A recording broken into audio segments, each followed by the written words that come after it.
नमस्कार, राष्ट्र की बात के साथ मैं हूं मानक गुप्ता। आज राष्ट्र की बात में बात होगी कोरोना संकट के बीच मचे सियासी घमासान की। कांग्रेस नेता राहुल गांधी केंद्र की मोदी सरकार पर लगातार हमलावर हैं। बीते दिनों यूपी और बिहार में गंगा में दर्जनों लाशें बहने और फिर जगह जगह गंगा किनारे रेत में दफनाए गए शवों पर राहुल गांधी ने आज प्रधानमंत्री मोदी पर करारा हमला किया। राहुल गांधी ने ट्वीट कर लिखा, गंगा मां की रेत से दिखता हर शव का कपड़ा कहता है। यह राहुल गांधी ट्विटर पर अपने ट्वीट में कह रहे हैं।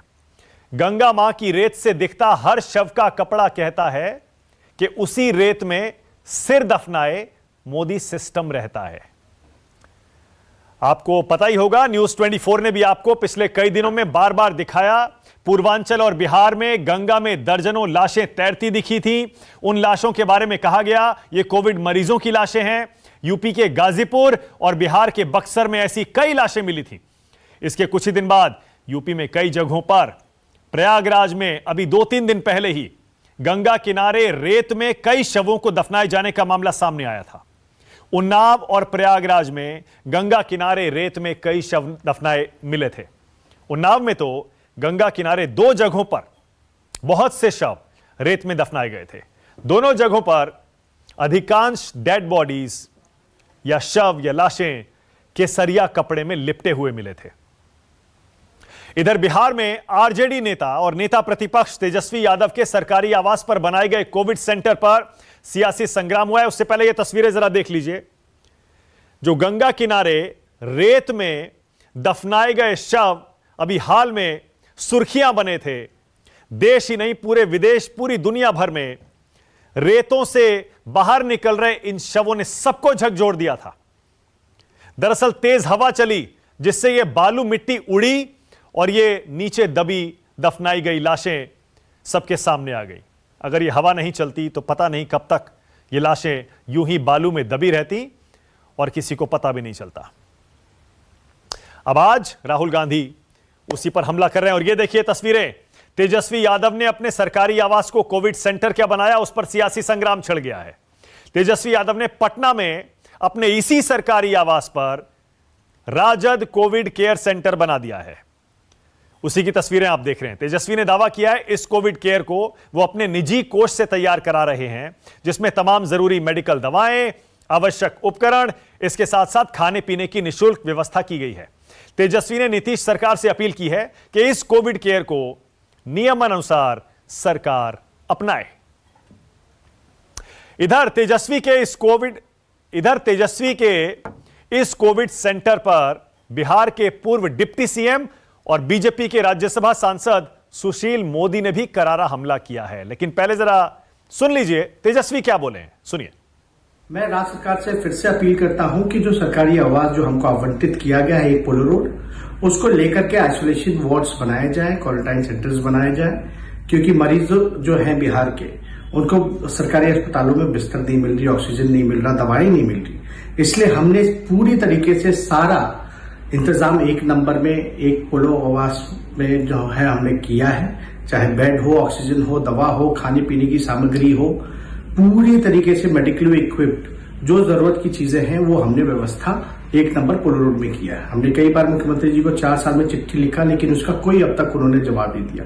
उम्मीद करते हैं कि एक सकारात्मक पहल, एक विपक्ष, जिम्मेदार विपक्ष होने के नाते हम अपने सरकारी आवास देना चाहते हैं। और ये चला नहीं सकते सेंटर क्योंकि सरकारी बंगलो है, इसलिए सरकार से आग्रह है कि वो टेक ओवर करके इसको चलाने का काम करे।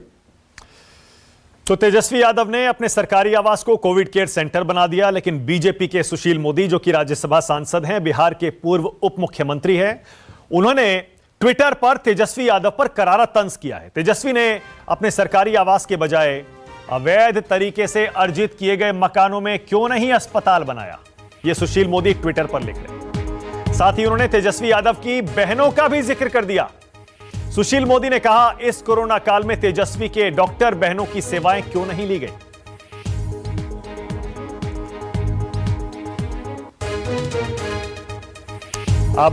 अब सुशील मोदी के इस बयान पर यह देखिए, सुशील कुमार मोदी जो कि बार बार उन प्रॉपर्टीज का जिक्र बरसों से करते आए हैं जिनको तेजस्वी के, लालू यादव के परिवार से वो जोड़ते आए हैं, एक बार फिर वो मुद्दा उठा रहे हैं भ्रष्टाचार का।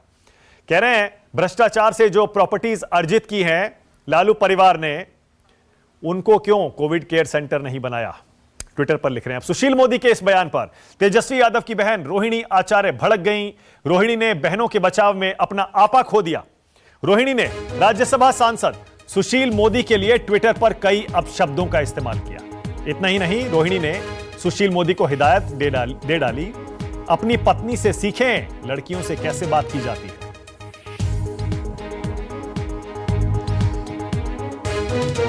कह रही हैं सुशील मोदी अब हमारे नाम पर राजनीति चमकाना चाहता है।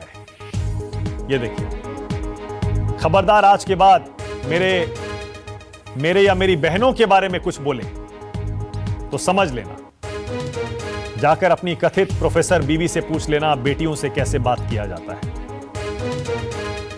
हालांकि भाषा आप समझ रहे हैं मर्यादित नहीं है, अब शब्दों का इस्तेमाल किया गया है, लेकिन आज इसकी चर्चा जरूरी है क्योंकि मुद्दा उस कोविड केयर सेंटर का है जो तेजस्वी ने सरकारी आवास में बनाया है। अब आपको एक तस्वीर दिखाते हैं, इस पर बहस पे आ रहा हूं बस मैं। दिल्ली के बाद अब मुंबई में भी वैक्सीन वाले पोस्टर कांग्रेस ने लगवा दिए हैं। यही पोस्टर दिल्ली में आम आदमी पार्टी के कार्यकर्ताओं ने लगवाए थे, तब उनकी गिरफ्तारी हो गई थी। अब वही पोस्टर जिनमें यह लिखा है मोदी जी हमारे बच्चों की वैक्सीन विदेश क्यों भेज दिया, यह मुंबई में कांग्रेस ने लगवा दिए हैं। इधर केंद्रीय स्वास्थ्य मंत्री डॉक्टर हर्षवर्धन ने दावा कर दिया है भारत इस साल के अंत तक कोविड टीके की 267 करोड़ खुराक हासिल कर लेगा और देश की पूरी वयस्क आबादी को यह टीका लगा दिया जाएगा। उन्होंने कहा टीके की 51 करोड़ खुराक जुलाई तक और 216 करोड़ खुराक अगस्त और दिसंबर के बीच उपलब्ध हो जाएंगी। जरा सुनिए क्या बोले Harshvardhan. Providing to the country between August and December about 216 crore doses, and from 16th January till 31st of July we would have overall procured around 51 crore doses, that by the end of this year we should be in a position to। इधर corona के साथ ही अब देश के कई राज्यों में black fungus कहर बरपा रहा है। ब्लैक फंगस से पीड़ित मरीजों की संख्या लगातार बढ़ती जा रही है। दिल्ली के अलग अलग अस्पतालों में 200 से ज्यादा मरीज इलाज करा रहे हैं। महाराष्ट्र में 2000 से ज्यादा मामले सामने आ चुके हैं। गुजरात में ब्लैक फंगस के 1163 मामले सामने आ गए हैं। मध्य प्रदेश के सरकारी आंकड़ों में 281 मामलों का रिकॉर्ड है। इन सब राज्यों के साथ साथ यूपी में भी ब्लैक फंगस के 73 मामले सामने आ चुके हैं। ब्लैक फंगस के 60 मामले तेलंगाना से भी आ गए हैं। राजस्थान सरकार ने ब्लैक फंगस बीमारी को राज्य में महामारी घोषित कर दिया है। यह फंगल इन्फेक्शन 2 से 4 दिन में ही आंखों पर अटैक कर देता है और अगले 24 घंटे के भीतर दिमाग पर हमला करता है। यह फंगल इन्फेक्शन इतना खतरनाक है कि इसमें मरीज की आंख तक निकालनी पड़ जाती है। इतना ही नहीं, यह बीमारी मौत का कारण भी बन सकती है। यह देखिए कैसे अब देश के कई राज्यों में ब्लैक फंगस अपने पैर पसार रहा है। इसे लेकर केंद्र सरकार ने सभी राज्य सरकारों को निर्देश दे दिया है म्यूकोरमाइकोसिस को यानी ब्लैक फंगस को एपिडेमिक एक्ट 1857 के तहत नोटिफाइबल बीमारी घोषित करें। इसके अलावा तमाम सरकारी गैर सरकारी अस्पताल मेडिकल कॉलेज को भी यह निर्देश दिया गया है कि स्वास्थ्य मंत्रालय और आईसीएमआर द्वारा जो गाइडलाइंस हैं उन्हें फॉलो करें। कोरोना से अभी देश, राज्य, हमारा प्रशासन, हमारे डॉक्टर जूझ ही रहे थे कि अब ये ब्लैक फंगस कहर बरपा रहा है। अब आइए आपको रोज की तरह आज का अपडेट दे देते हैं। पिछले 24 घंटे में 2,76,070 नए केस सामने आए हैं। आज लगातार चौथा दिन है जब 3 लाख से कम मामले सामने आए हैं। मरने वालों की संख्या भी थोड़ी घटी है। पिछले 24 घंटे में 3,874 कोरोना मरीजों ने जान गंवाई है। कल सबसे ज्यादा था यह आंकड़ा 4,529। 3,69,077 मरीज ठीक भी हुए और फिलहाल जिनका इलाज चल रहा है इस देश में वो संख्या है 31,29,000 से ज्यादा।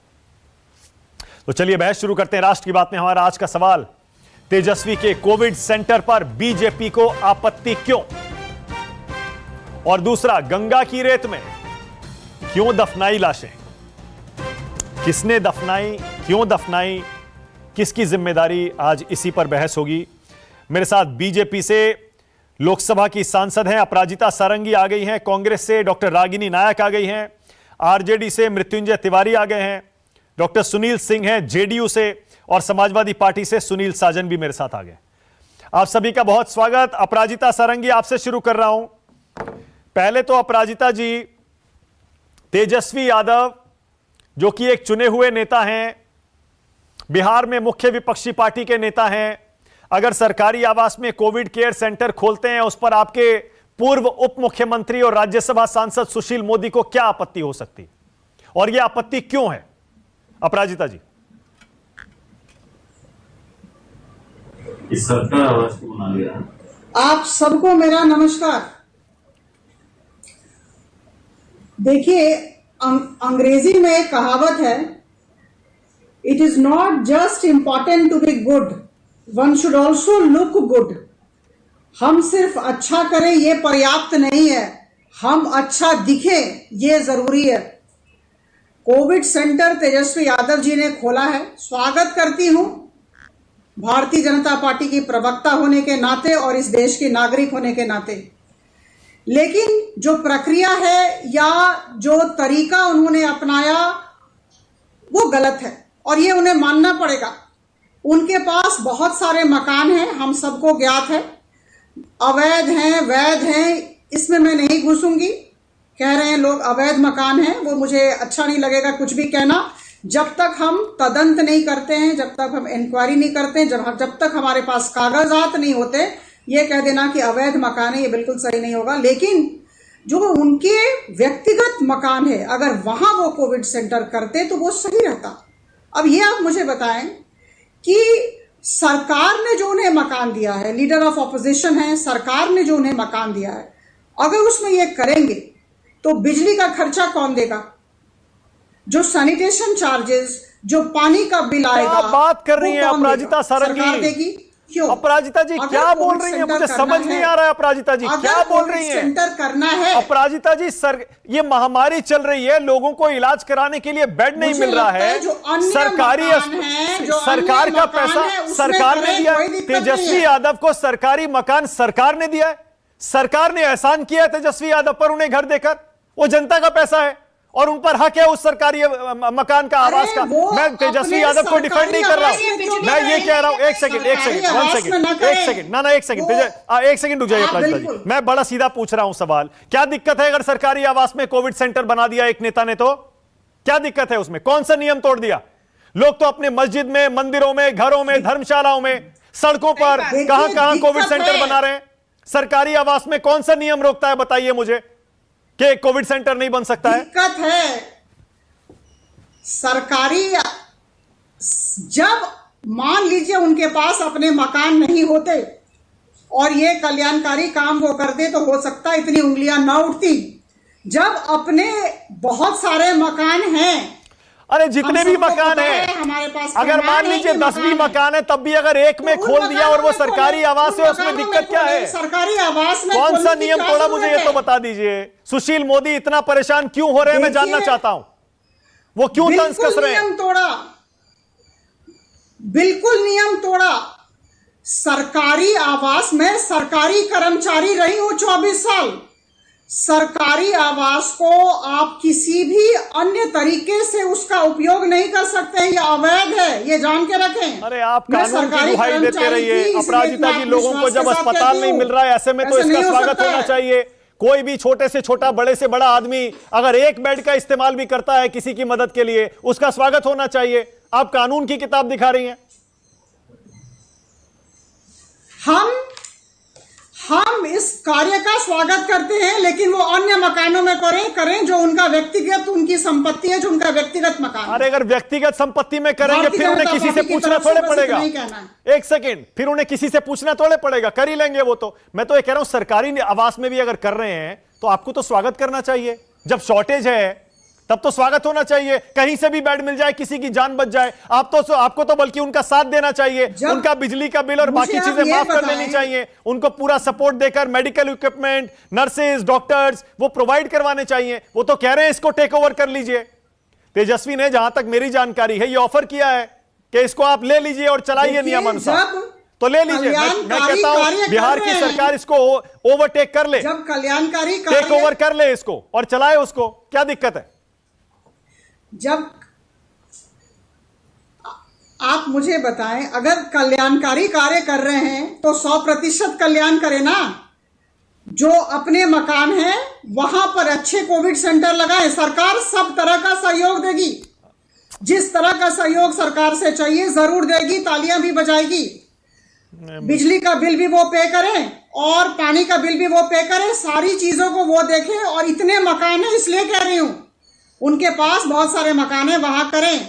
सरकारी आवास को हम अन्य तरीके से प्रयोग में नहीं ला सकते। जानकारी के लिए बता दूं अपराजिता जी, याद रखें अपराजिता जी, आपकी जानकारी के लिए, मुझे पता है शायद आप भी जानती होंगी, बहुत सारे नेताओं को तो मैं जानता हूं जो सरकारी आवास में इसी तरह से गरीब मरीजों का इलाज करवा रहे हैं सरकारी आवास में।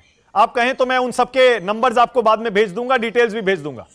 बहुत सारे ऐसे नेता हैं जो जमीन से जुड़े हुए नेता हैं और अपने अपने इलाकों के अपने अपने जान पहचान में जो भी उनसे मदद के लिए गुहार लगा रहा है वो इसका इलाज करवा रहे हैं, अपने सरकारी मकानों में भी इलाज करवा रहे हैं। आप कहें तो मैं बता दूं आपको बात। पर तेजस्वी यादव के इस कदम पर आपत्ति क्यों? अगर हम 10 लोगों को अपने घर ले आए और हम 10 लोगों का कल्याण करें, घर में उनकी सेवा करें, मेरे घर में वो सरकारी आवास हो ना, वो अलग बात है। कोविड सेंटर बना देना अलग बात है।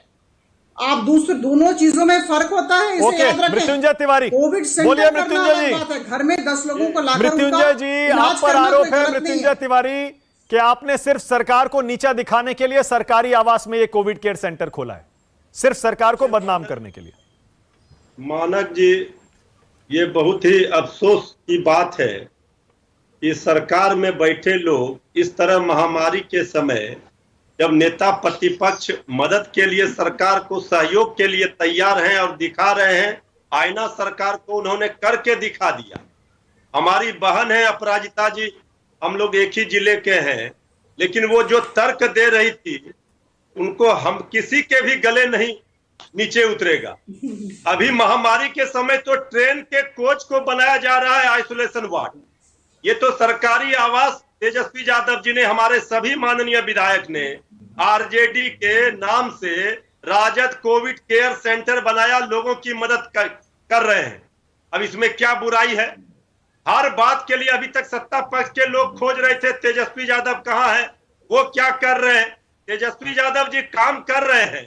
तेजस्वी यादव जी ने मुख्यमंत्री जी को पत्र लिख करके अनुमति मांगी कि हम जा करके मुआयना करेंगे, अस्पतालों में लोगों की मदद करेंगे, लेकिन सरकार न अपने काम कर रही है, न नेता प्रतिपक्ष को काम करने दे रही है। ये सत्ता के अहंकार में सरकार जिस तरह से भगवान के भरोसे बिहार की जनता को छोड़ दी है, डबल इंजन की सरकार। तेजस्वी यादव जी को कितना गाली दीजिएगा? एक ही कैसेट सुशील कुमार मोदी जी कितना बजाएंगे? ये 30 साल से अवैध संपत्ति, अवैध मकान। अरे भाई, जो अवैध है, जो गलत है, आपकी सरकार है, आप जेल दे दो तेजस्वी यादव को, किसने रोका है? लेकिन लोगों की मदद तो करो। अस्पतालों में दवाई नहीं है, बेड नहीं है, ऑक्सीजन नहीं है, एम्बुलेंस कोई छुपा कर रखा। क्या आपने परमिशन लिया था क्या सरकार से? ऑपरेटर नहीं है। मृत्युंजय जी, क्या कोई परमिशन लिया था क्या सरकार से? क्योंकि जाहिर है जब इतना बड़ा सेंटर आप लगाते हैं तो आप प्रशासन को कम से कम कॉन्फिडेंस में लेते हैं, उनसे बातचीत करते हैं, सरकार को बताते हैं। क्या ये किया था क्या? एकदम तेजस्वी यादव जी एक जिम्मेवार पद पर हैं और नेता प्रतिपक्ष हैं। उन्होंने पत्र लिख करके 4 पत्र मानक जी लिखे हैं आदरणीय मुख्यमंत्री जी को। एक का भी जवाब न किसी प्रशासन ने, सरकार के अधिकारी ने, न माननीय मुख्यमंत्री जी ने दिया। ऐसे लोकतंत्र चलता है क्या?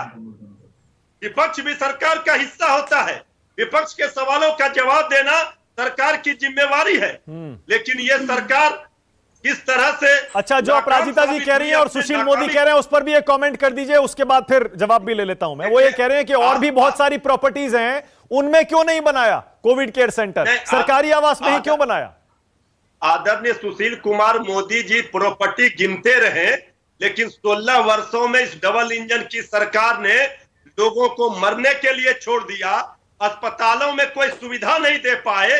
इसका जवाब तो बीजेपी को आदरणीय ओके, अपराजिता जी जवाब दीजिए, फिर आ रहा हूं। रागिनी नायक, डॉक्टर सुनील सिंह और सुनील साजन आपके पास जवाब दीजिए अपराजिता जी।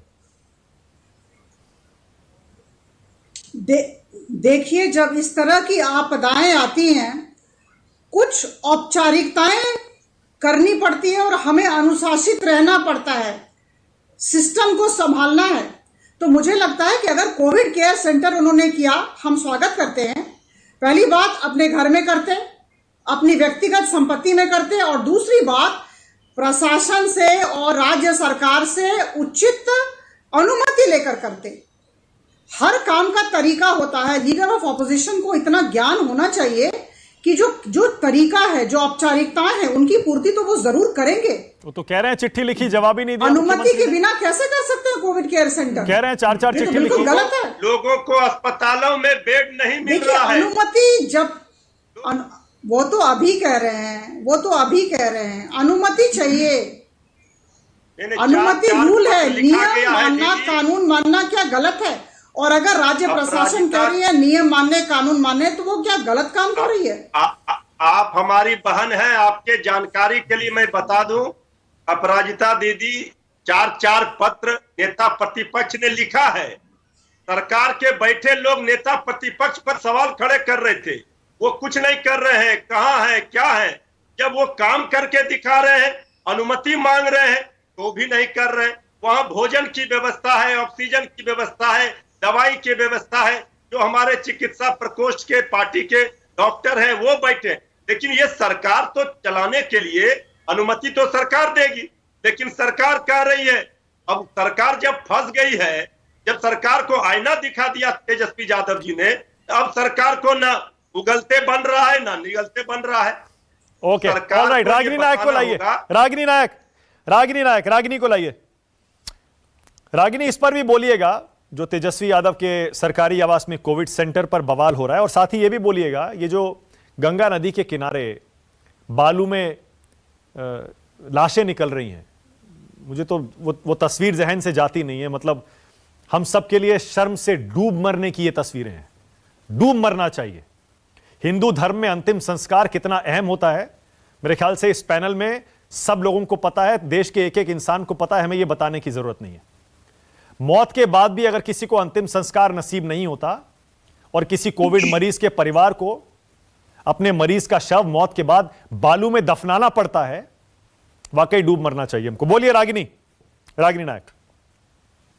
मानक, अब ना 15 लाख की फिक्र है, ना अच्छे दिन की तलाश है।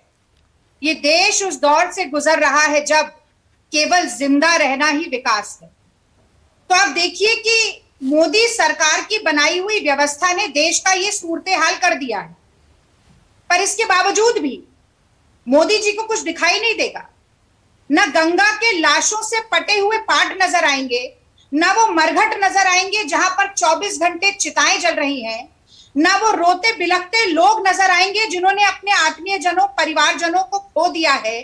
और जैसा कि आपने कहा कि एक अंतिम यात्रा का सम्मान, मुखाग्नि देने का सम्मान भी ना दे पाए, और ना ही वो चिल्लाते हुए लोग नजर आएंगे जो कह रहे हैं कि राम तेरी गंगा मैली हो गई भाजपा सरकारों के पाप धोते धोते। और ये इसलिए नजर नहीं आएगा क्योंकि मोदी जी ने अहंकार का और आत्ममुग्धता का चश्मा पहना हुआ है। राहुल गांधी जी के आपने एक ट्वीट से आज शुरुआत की कार्यक्रम की और बिल्कुल वाजिब सवाल पूछा है राहुल गांधी जी ने कि आज शुतुरमुर्ग की तरह मोदी सरकार की व्यवस्था रेत में मुंह क्यों छुपाए हुए। अगर एक हवाई सर्वेक्षण हो सकता है गुजरात का 2 दिन के चक्रवात के बाद, हम ये नहीं कह रहे हैं कि सर्वेक्षण ना हो गुजरात का, तो फिर प्रयागराज और वाराणसी का क्यों नहीं हो सकता, जबकि गंगा जमुना के पाट आज लाशों से भरे पड़े हैं, अंबार लगे जा रहे हैं। और आप सर्वेक्षण तो छोड़िए, एक ट्वीट तो छोड़िए, देश के प्रधानमंत्री एक शब्द नहीं बोलते हैं, जबकि वो सांसद उसी जगह से हैं जहां पर गंगा मैया आज सच में मैली हुई दिखाई दे रही। तो मानक सवाल पूछा जाएगा और सवाल का जवाब भारतीय जनता पार्टी की प्रवक्ता दें। उससे पहले एक बात मैं और जोड़कर कहना चाहूंगी कि जिस दिन से मोदी जी सत्ता के सिंहासन पर विराजमान हुए हैं, उन्होंने आउटकम से ज्यादा ऑप्टिक्स को इंपॉर्टेंस दिया है, यानी नतीजों से ज्यादा नजारों को और हकीकत से ज्यादा फसानों को महत्वता दी है, अहमियत दी है, और उसी का नतीजा ये है कि आज कोविड संक्रमण की इतने बुरे प्रकोप से हम गुजर रहे हैं। रागिनी, और ऐसा ही एक लाइन जोड़ दूं, ऐसा ही एक नजारा डावोस में उन्होंने दिखाया जब वो कोरोना से विजय का शंखनाद बजा दिया उन्होंने, और उसी के बाद से आप याद करिएगा बेफिक्री बढ़ी, उसी के बाद से रेमडेसिविर जैसी दवाइयों और वैक्सीन का प्रोडक्शन घटा और ऑक्सीजन प्लांट जहां लगने वाले थे ठप बैठ गए। तो अगर देश का प्रधानमंत्री इतना गैर जिम्मेदाराना बर्ताव करेगा तो उनकी भारतीय जनता पार्टी की प्रवक्ता से आप क्या उम्मीद रखेंगे? लेकिन रागिनी, उत्तर प्रदेश की योगी सरकार ने तो नदियों में लाशों के बहाने पर रोक लगा दी है और यह भी कह दिया है कि रेत में इस तरह से शव न दबाए जाएं। अगर इस तरह से जो सरकार का कहना है कि अगर इस तरह से लोग नदियों में बहाएंगे और रेत में दबाएंगे और प्रशासन को पता भी नहीं चलेगा, तो इसमें सरकार क्या कर सकती है? देखिए, उत्तर प्रदेश की सरकार के तो क्या कहने, वो तो मार भी देंगे और चिल्लाने भी नहीं देंगे। वो अस्पतालों को कह देंगे कि अगर ऑक्सीजन की किल्लत हो तो आप सोशल मीडिया का सहारा नहीं ले सकते, वरना हम NSA लगा देंगे, संपत्ति जब्त कर देंगे। कोई आदमी कह नहीं सकता कि उसे दवाई की किल्लत है, उसके ऊपर कानूनी कार्रवाई कर दी जाएगी।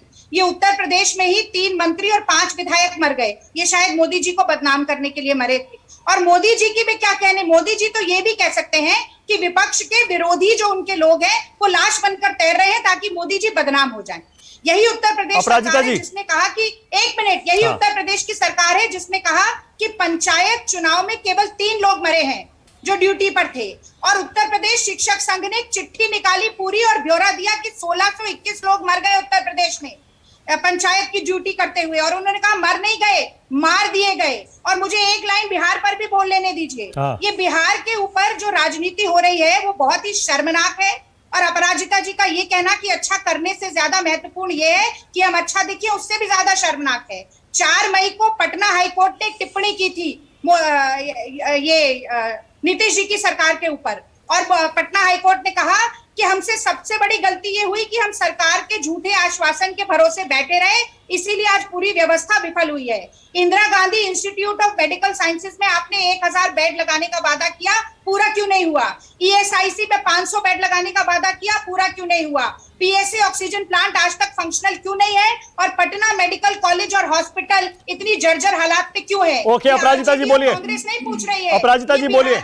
पटना हाईकोर्ट पूछ रहा है, जिसके ऊपर जवाब देने के बजाय अभी इस पर मैं डॉक्टर सुनील सिंह से जवाब ले लूंगा, तेजस्वी वाले मसले पर और हाईकोर्ट की टिप्पणी पर। लोग मरते हैं तो मर जाए, लेकिन उनको ना आप बचाएंगे ना आप दूसरों को बचाने देंगे। ये किस तरीके की निर्लज्ज राजनीति कर रही है भारतीय जनता पार्टी? मैं कहती हूँ कि ये नृशंसता की पराकाष्ठा है। ओके, अपराजिता जी पहले ये बोलिएगा, ये जो बालू में, गंगा किनारे, रेत में ये लाशें कहां से आ रही हैं, क्यों आ रही हैं? आपकी सरकार है इसलिए जवाब मैं आपसे मांग रहा हूं।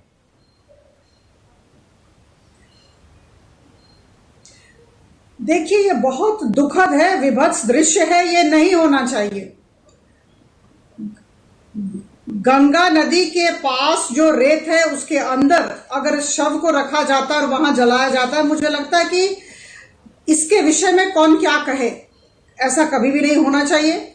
हम भर्त्सना करते हैं, लेकिन लगता है कि जो लोग इसमें संपृक्त हैं, निश्चित तौर पर जागरूकता पैदा करने की बात है और राज्य सरकार को इस दिशा में काम करना चाहिए। लोगों के साथ मिलकर उन्हें सही बात बतानी होगी, यह बिल्कुल गलत है। और किस तरह से डेड बॉडीज का डिस्पोजल ठीक ढंग से हो, इस दिशा में काम करने की जरूरत है। यहां भारतीय जनता पार्टी की प्रवक्ता के हिसाब से मैं बैठी हूं, लेकिन मैं किसी भी तरह का बचाव देना नहीं चाहती हूं। लेकिन एक बात निश्चित तौर पर कहूंगी कि राहुल गांधी जी खुद को केवल ट्वीट तक सीमित न रखें। वायनाड में कुछ काम भी करके दिखाएं, अन्य जगह में भी काम करके दिखाएं, और मोदी जी की सरकार की तरफ से जो अच्छे काम होते हैं उसे भी ट्वीट करें। अपराजिता जी एक सेकंड, अपराजिता जी वन सेकंड, एक सेकंड, अपराजिता जी एक सेकंड, मैं वापस मुद्दे पे ला रहा हूं। आपने कहा कि जागरूकता की जरूरत है, लेकिन जहां तक मेरी जानकारी है अपराजिता जी, बालू में जिन लोगों ने अपने परिजनों की लाशें दफनाई हैं, मैं दफनाने का शब्द का इस्तेमाल जानबूझकर कर रहा हूं बार बार, क्योंकि हिंदू धर्म में दफनाया नहीं जाता है, अंतिम संस्कार किया जाता है, चिता में बाकायदा मुखाग्नि दी जाती है। यह उन परिवारों ने किया है ज्यादातर जिनके पास पैसे नहीं थे अंतिम संस्कार के, ये वो परिवार थे जिनके पास और कोई चारा नहीं था कि या तो नदी में बहा दें या फिर वहां गंगा किनारे बालू में उसे दफना दें, कम से कम गंगा मैया के हवाले कर दें। यह मान्यता थी। क्या ऐसे में इसे आप अपनी सरकार प्रशासन की नाकामी नहीं मानती हैं? 1200-1500 रुपए लगते हैं अंतिम संस्कार के, 1200-1500 रुपए। अपराजिता जी। बिल्कुल नहीं, बिल्कुल नहीं। मैं आपको बता दूं, हम किसी भी निष्कर्ष पर तब पहुंचे जब पूरी तरह से तदंत हो जाए, जिसे हम इंक्वायरी कहते हैं, जिसे हम इन्वेस्टिगेशन कहते हैं।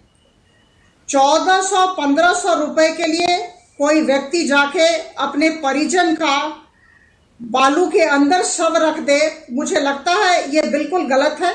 जब तक इसकी इंक्वायरी नहीं होगी, जब तक इसका प्रॉपर इन्वेस्टिगेशन नहीं होगा, मैं अनुरोध करती हूँ कोई किसी निष्कर्ष। ओके, सुनील साजन कुछ कहना चाह रहे हैं, एक सेकंड। अभी डॉक्टर सुनील सिंह भी कुछ नहीं बोले हैं। सुनील साजन बोलिए, क्या कह रहे हैं सुनील?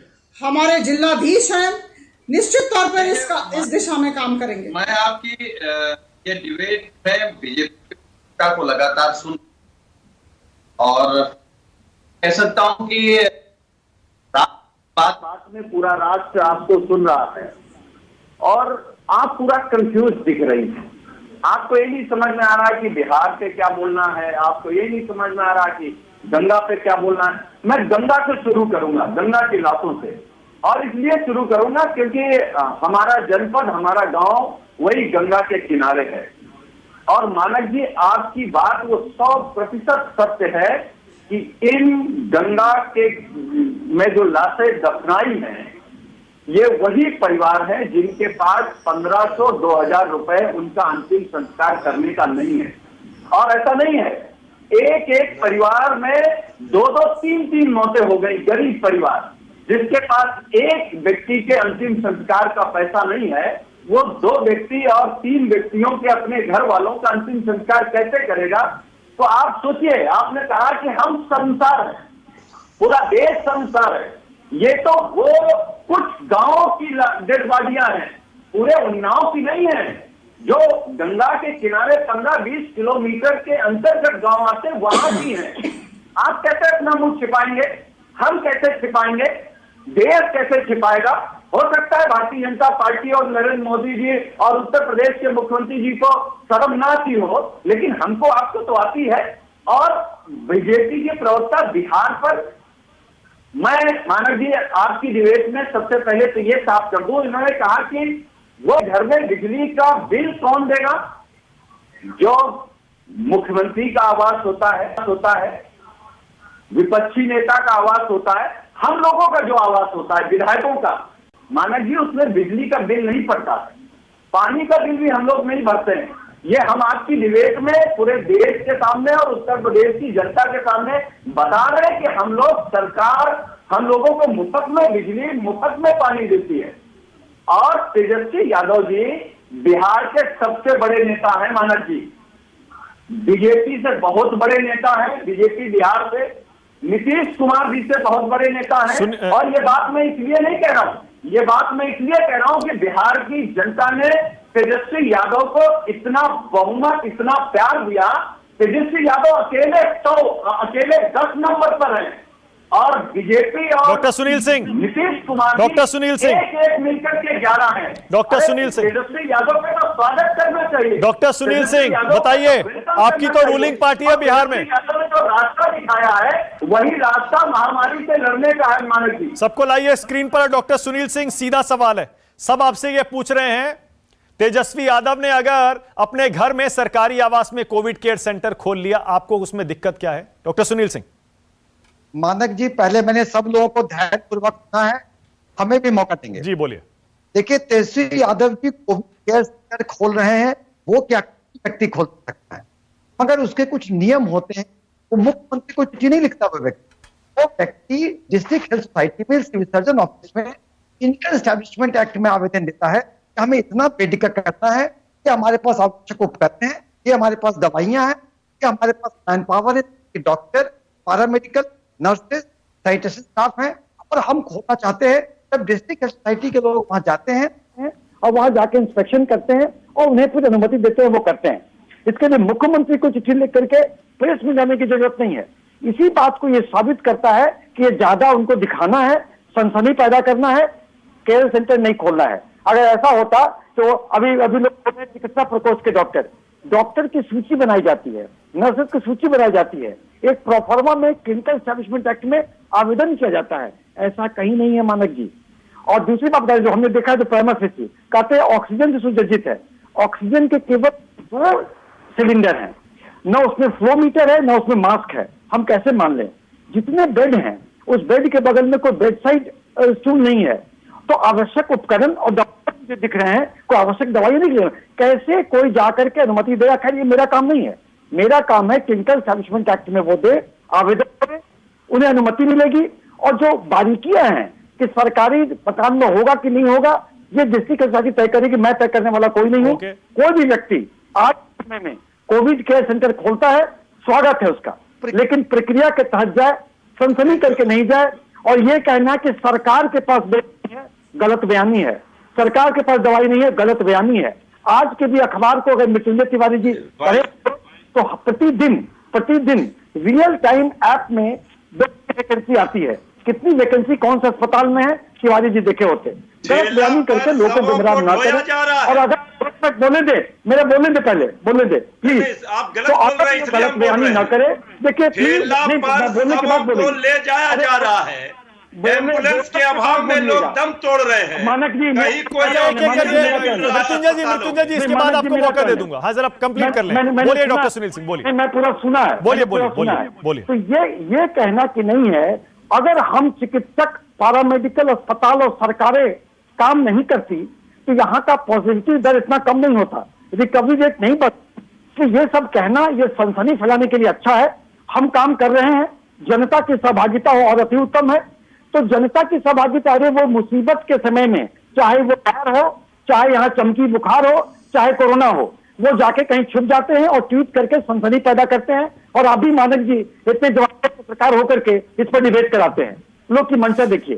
दूसरी बात, गंगा में लाश की बात आप कर रहे हैं, वहां लोग कह रहे बिहार के बारे में जो सुनील साजन जी जो बता रहे थे बिहार में, तो बिहार का और जो रागिनी जी बता रही हैं, बिहार में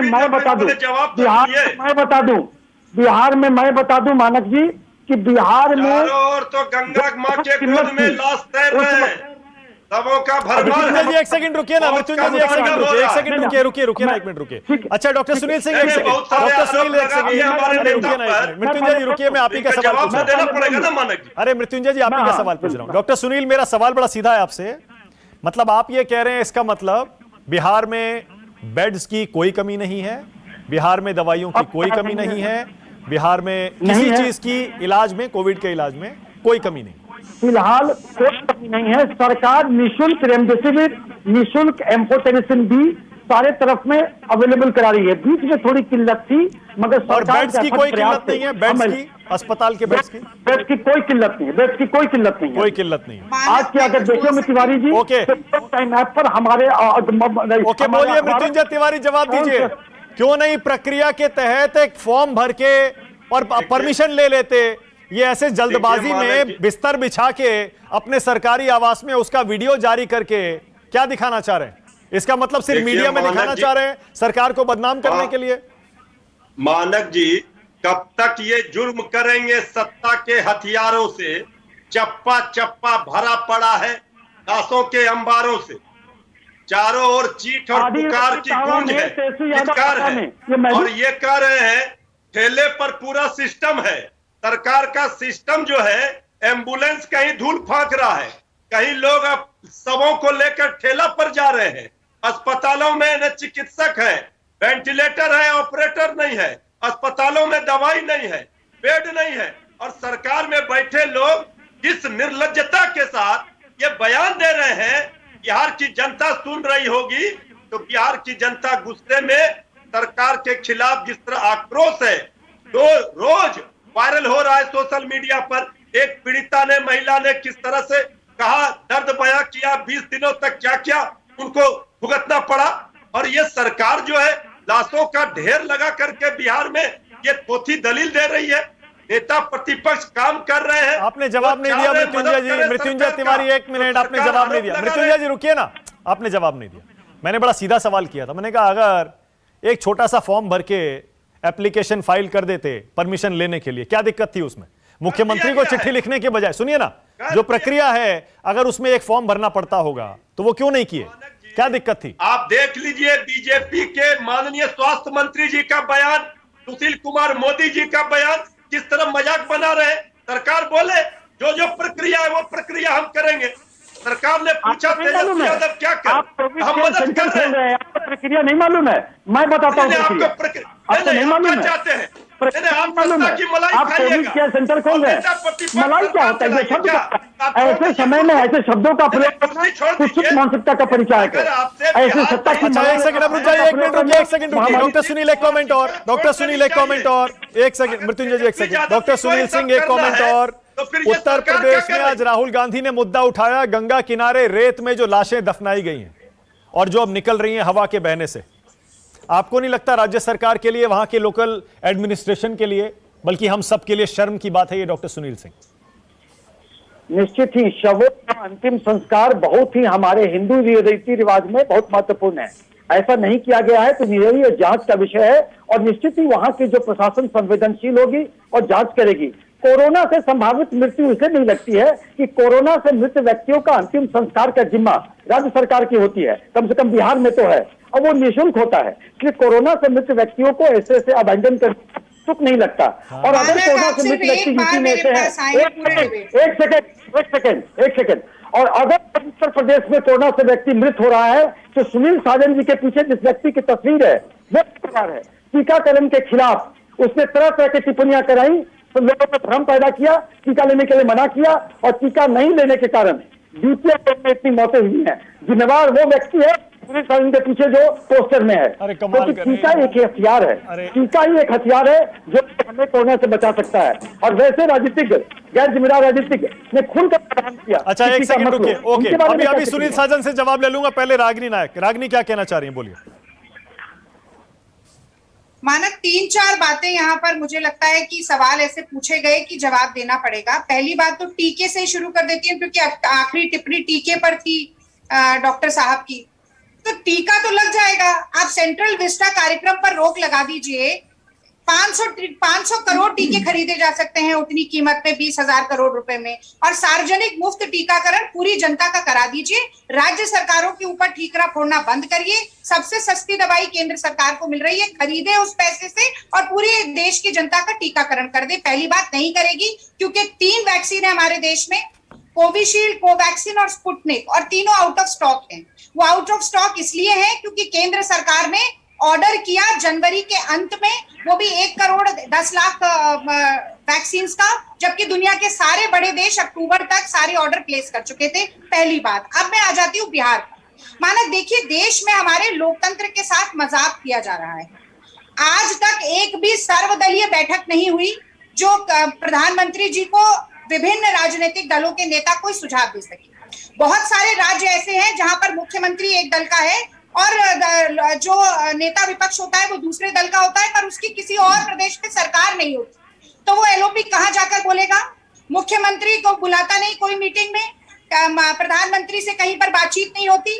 अगर वो पत्राचार करना चाहे तो उस पत्राचार का कोई जवाब नहीं आता, क्योंकि नरेंद्र मोदी जी और उन्हीं के सारे घटक दल के मुख्यमंत्री या उनके राजनीतिक दल के मुख्यमंत्री ना तो विपक्ष के सुझाव लेने में विश्वास रखते हैं, ना विशेषज्ञों की राय लेने में विश्वास रखते हैं। तो आप मुझे बताइए कि असाधारण परिस्थिति में जब देश में रोज हजारों मौत हो रही हैं, तो आपको तकनीकी ज्ञान बखाड़ते हुए ये बताना चाहिए कि इतनी जटिल प्रक्रिया को पहले सुलझा कर आइए, फिर लोगों की जान बचाने की प्रक्रिया शुरू करिएगा, या आपको उस प्रक्रिया को सुलभ बनाना चाहिए।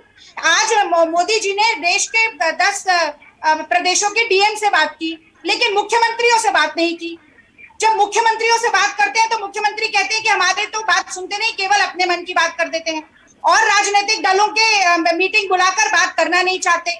उनको चिट्ठी लिखी डॉक्टर मनमोहन सिंह जी ने, राहुल गांधी जी ने, सोनिया जी ने, आपने आज भी दिखाया। क्या ये सुझाव गलत है कि जो बच्चे अनाथ तो सारे माने जा रहे हैं? अब तो सारे सुझाव मान लिए गए रागिनी। अब तो कोई सुझाव ऐसा बचा ही नहीं है। बताइए कौन सा नहीं माना गया? सारे मान लिए। सबसे बड़ा सुझाव ये था कि जब भी राज्यों में लॉकडाउन लगता है या देश में लॉकडाउन लगता है, या जो भी रोज कमाकर खाने वाले लोग हैं उनकी जल्द से जल्द आर्थिक मदद की जाए। क्या वो आर्थिक मदद की गई है?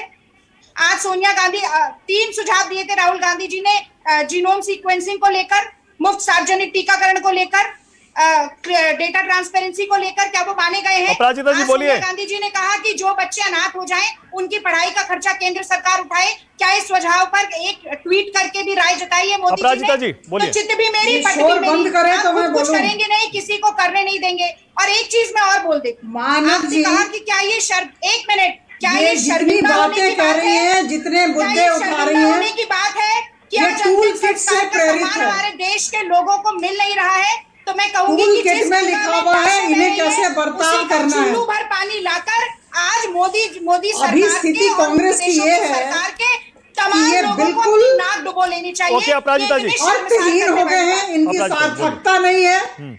हम जिस तरह जी बोलिए। जी मानक मैंने कांग्रेस की प्रवक्ता को सुना जी, इन्होंने जितनी बातें कही हैं और जितने मुद्दों को उठा रही हैं, सारी बातें, सारे मुद्दे टूल किट से प्रेरित हैं। इन्हें होमवर्क किया गया है, होमवर्क दिया गया है, कहा गया है इस तरह की बातें करने। आज के दिन मुझे यह समझ में नहीं आता है कि राहुल गांधी जी का जीवन ट्वीट तक क्यों सीमित है। राहुल गांधी देश के प्रधानमंत्री हैं ट्वीट के क्या? अलावा भी तो कुछ काम करें, वायनाड में जाकर खड़े हो, और सोनिया गांधी जी रायबरेली में जाकर खड़े हो। दोनों सांसद हैं, लोकसभा के सांसद। और ऐसी बात है कि जब अच्छा काम हो रहा है देश की किसकी तरफ से, जिम्मेदारी है? जिसका अपराजिता समर्थन जी थोड़ी तैयारी करके आइए विभिन्न डिबेट देशों में। के नेता कर रहे हैं, टूल किट इस समय कुछ नहीं होगा। आश्चर्य की बात तो है, इस देश के आश्चर्य लोग की बात है कि राहुल गांधी जी, उनको टूल किट की जरूरत आश्चर्य नहीं की है। बात है कि राहुल उनको पता गांधी है जी देश की परिस्थिति क्या सिर्फ है। ट्वीट किए जा रहे हैं। अरे कभी तो सरकार के साथ खड़े हो, ट्वीट करके भी मदद नहीं कर रहे सरकार के हैं। साथ खड़े आज हो, युवा सरकार कांग्रेस को के लोग बधाई घर दे। घर जाकर ऑक्सीजन सिलेंडर पहुंचाने क्या का काम कर आश्चर्य रहे है। हैं। और संबित इन्होंने पात्रा खुद जैसे कहा, तमाम डॉक्टर लोगों को हर्षवर्धन आपने की बात, टूल किट बनाने डॉक्टर के लिए छोड़ हर्षवर्धन रखा ने है। आज कहा है फर्जी रागिनी एक second, let us speak. Ragini one second, Ragini एक सेकंड, कोई प्रभावित होने बोलने वाला दीजिए नहीं रागिनी, है। एक सेकंड रुक जाइए। डोजेस 31 दिसंबर तक दिया जाएगा। दर्ज हो गई है जिन लोगों ने गलत काम किया है उनके खिलाफ। दूध का दूध, पानी का पानी होने ही वाला है। और आप मुझे ये बता दीजिए कि उत्तर प्रदेश में जो पंचायत चुनाव में ड्यूटी करते हुए लोग मर गए, उन्हें टूल किट की जरूरत है। मानक जी ये चुप गुजरात में होंगी तो 2 मैं रागिनी रागिनी एक मिनट, अपराजिता जी को बोलने दीजिए। रागिनी आपने अपनी बात कह दी, अब जवाब भी सुनिए, जवाब भी सुनिए। अपराजिता, सिर्फ अपराजिता सारंगी, ओनली अपराजिता सारंगी, सिर्फ अपराजिता। हाँ बोलिए अपराजिता जी, बोलिए। देखिए, कांग्रेस के साथ एक असुविधा है, मैंने पहले भी कहा, मैं आज भी कहती हूँ, ना तथ्य तर्क रहता है, सिर्फ शोर करना जानते हैं। शोर का कोई आधार नहीं रहता है। जितने मुद्दे उठाते हैं सारे मुद्दे टूल किट से प्रेरित होते हैं। मैंने बार बार कहा है, अभी भी कह रही हूँ कि करीबन 40 देश ऐसे हैं जो हमारे प्रधानमंत्री जी के साथ, केंद्र सरकार के साथ इस आपदा के वक्त खड़े हैं, सहयोग के पत्र भेज रहे हैं, अच्छे शब्द भेज रहे हैं, ढाढ़स हमें दे रहे हैं, उत्साहित हमें कर रहे हैं। दुख की बात यह है कि कांग्रेस के नेतागण और कांग्रेस के प्रवक्तागण, इनका चश्मा ही सही नहीं है। अरे कभी तो अच्छी बात कहें, कभी तो मुंह से अच्छा निकले। इनको गंगा के रेत के नीचे के शव नजर आ रहे हैं, बड़े दुख की बात है। किसी भी तरह का डिफेंस नहीं है, मैं बचाव नहीं दे रही हूं, लेकिन ये भी तो कहें कि 268 करोड़ वैक्सीन डोजेस 31 दिसंबर तक हो जाएगा। इतने कम दिनों में सारी प्रक्रियाओं के साथ हमने जिस तरह से 9 वैक्सीन का इंतजाम किया। अब एक सेकंड रुक जाइए, एक सुनील साजन, सुनील बहुत देर से नहीं बोले, कुछ कहना चाह रहे हैं, सुनील बोलिए। 1 करोड़ 92 सुनील लाख साजन बोलिए, वैक्सीन सुनील। हर जगह जा रहे हैं। देखिए मानव जी, मैं ये कहूंगा कि सारी समस्याओं का समाधान हम कर रहे हैं। दूसरों को गंगा के किनारे लाश नजर आ रही है, दुखद है। भाजपा को नजर नहीं आ रही है, उससे बड़ा दुखद है। जहां तक सवाल डॉक्टर सुनील सिंह ने एक किया है कि हमारे पीछे जो हमारे नेता की फोटो दिख रही है, आप पता नहीं उनके बारे में जानते नहीं है। अमित अखिलेश जी जब उत्तर प्रदेश में 5 साल मुख्यमंत्री रहे तो कई मेडिकल कॉलेज उत्तर प्रदेश को दिए हैं। 100 बेड के कई जिलों में अस्पताल दिए हैं। जो पीएचसी और सीएचसी होती है वहां अच्छी मशीनें, एक्सरे की, अल्ट्रासाउंड की और जो सुविधाएं हो सकती है, एम्बुलेंस अगर चलाएंगे, मैं खत्म कर रहा हूँ। दूसरी बात के लिए पेश करेंगे। दूसरी बात, जब एक साल पहले दूसरे राज्यों में कमाने वाले उत्तर प्रदेश के हमारे लोग आ गए थे, जो दुर्घटना में हमारे बीच नहीं रहे। समाजवादी पार्टी के राष्ट्रीय अध्यक्ष अखिलेश यादव जी ने 1-1 लाख रुपए की उनकी आर्थिक मदद की।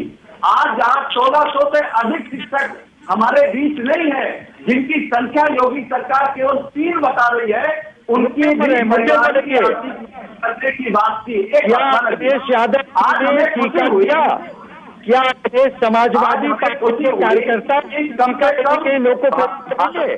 बच्चों की जवाब दीजिए। जो हुआ तो हुआ। आज के बाद बता दें सुनील साजन जी, क्या समाजवादी नेता के पार्टी और के नेता और कार्यकर्ता टीकाकरण के लोग को प्रेरित करेंगे? जो बीता आज भी जब जाकर सवेरा मैं जवाब आप इसका बता दें। मानक प्लीज एक क्लोजिंग कमेंट। सुनील साजन, सुनील बोलिए। मैं बोल रहा हूँ, समाजवादी पार्टी ने किसानों के पक्ष में कहा, तब तो आपने कुछ नहीं कहा।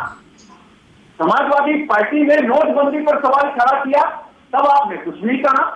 समाजवादी पार्टी के नेता ने कहा कि क्या ये जो वैक्सीन लग रही है, ये 3 बार ट्रायल हो चुकी है, और उन्होंने कहा ये भाजपा की वैक्सीन नहीं लगाएंगे। ये जो भाजपा वाले अपनी बता रहे थे, वैक्सीन के खिलाफ तो माननीय अखिलेश जी बोले नहीं, उन्होंने तो डॉक्टरों को और वैज्ञानिकों को धन्यवाद दिया। तो ये जो भ्रम फैला रहे हैं टीवी पर बैठ करके, ये भ्रम मत फैलाइए। अगर कोई भी मदद कर रहा है महामारी में, एक सेकंड सुनील, मदद लीजिए। ओके सुनील, एक सेकंड, अब रुक जाइए एक सेकंड। अब मृत्युंजय जी एक छोटी सी बात का जवाब दे दीजिए। मृत्युंजय जी, अब आपने इतना बड़ा एक कोविड केयर सेंटर बना दिया है, अरे छोटा सा एक परमिशन लेने के लिए चिट्ठी लिख दीजिए ना। मुख्यमंत्री को चिट्ठी नहीं लिखना है जो मीडिया में आने के लिए लिखा जाता है। एक छोटी सी चिट्ठी परमिशन लेने के लिए लिख दीजिए, परमिशन मिल जाएगा। अच्छा ठीक होगा। सरकार इतना कह दे, अगर सरकार बता दे तो कि क्या करना है, किसे चिट्ठी लिखना है। हाँ। अभी हम आपको मैं बता रहा हूँ, विश्वास दिलाते हैं, अभी जाकर मैं बता रहा हूँ, लिख देंगे, लेकर जाएंगे। मैं बता रहा हूँ, सरकार वो भी नहीं कहेगी, कल फिर कहेगी मुख्यमंत्री को नहीं लिखा, कल फिर कहेगी चीफ सेक्रेटरी नहीं लिखा। इतना बड़ा कोविड केयर सेंटर खोले, आपको प्लान मालूम? अरे भाई, आपको तो आईना दिखा दिया आपने तो। अच्छा ओके, एक सेकंड, अबे रुकिए एक सेकंड मतलब की बात करिए, बंद करिए ऑडियो बंद करिए। एक मिनट, तू मैं नहीं, एक सेकंड, तू मैं बहुत हो गया, तू मैं बहुत हो गया। डॉक्टर सुनील सिंह, अब एक सवाल आपसे भी है। आपकी तो रूलिंग पार्टी है, हालांकि बेड्स की कमी नहीं है ये आप कह रहे हैं, लेकिन ये सरकारी फीताशाही में क्यों फंसाना चाहते हैं ये कोविड केयर सेंटर? आप कर लीजिए ना, बात कर लीजिए। कोविड केयर सेंटर तैयार है, परमिशन के लिए आप क्यों चाहते हैं कि बाकायदा चिट्ठी लिख के आए, उसके बाद आप उसे परमिट करें? अरे कर लीजिए टेक ओवर, क्या दिक्कत है? साइन करा लीजिए। मानक जी बात टेक ओवर की नहीं है, बात बहुत सिंपल है। डिस्ट्रिक्ट हेल्थ सोसाइटी से सिविल सर्जन ऑफिस कहते हैं, उसमें infrastructure, man power, equipment, medicine जो सब दिखाए हैं, बायोमेडिकल वेस्ट का क्या करेंगे, फायर के लिए क्या करेंगे, एग्जिट है कि नहीं, फिर इंस्पेक्शन होगा, परमिशन मिलेगा। एक देखिए, नेता प्रतिपक्ष भी एक आप की तरह अगर कोई व्यक्ति ओके रागिनी आप कुछ कहना चाह रही थी अपराजिता जी की बात पर, बोलिए। देखिए, ये कहा जाता है कि हाथ में पहने हुए कंगन को आईने की और प्रत्यक्ष को प्रमाण की जरूरत नहीं होती। अपराजिता जी को आश्चर्य इस बात पर है कि विपक्ष को लाशों के ढेर क्यों नजर आ रहे हैं। हमें आश्चर्य इस बात पर है कि इतनी संवेदनहीनता मोदी जी की कैसे हो सकती है कि उनको इस देश की तबाही ही नजर नहीं आ रही। और यही असंवेदनहीनता जो है वो बिहार की सरकार भी दिखा रही है, जो कि विसल ब्लोअर्स को पकड़ के जेल में डाल रही है। लेकिन ये इंक्वायरी ये नहीं कर रही कि 40 एम्बुलेंस जो धूल भाग रही है, जो राजीव प्रताप रूडी के सांसद निधि से पैसा लिया गया था, वो एम्बुलेंस आके धूल क्यों भाग रही है? इस पर कोई जिम्मेदाराना बयान अरे का नकारात्मक इसको पूरा मोदी जी। मेरे पास टाइम खत्म हो गया। ओके, मेरे पास टाइम खत्म हो गया। बहुत बहुत शुक्रिया आज राष्ट्र की बात में आने के लिए, लेकिन आप खुद तय कर सकते हैं क्या एक परमिशन के लिए, सरकारी परमिशन के लिए ये कोविड केयर सेंटर जिसमें कुछ डॉक्टरों की, नर्सों की, मेडिकल इक्विपमेंट की जरूरत है, क्या एक परमिशन के लिए ये अटकना चाहिए? हालांकि डॉक्टर सुनील सिंह कह रहे हैं बेड्स की कमी नहीं है, लेकिन फिर भी छोटा सा ब्रेक ले रहा हूं, खबरें जारी। बहुत बहुत शुक्रिया राष्ट्र की बात में आज आप सबका आने के लिए। अपराजिता सारंगी, डॉक्टर रागिनी नायक, मृत्युंजय तिवारी, सुनील साजन, डॉक्टर सुनील सिंह, बहुत शुक्रिया। छोटा सा ब्रेक।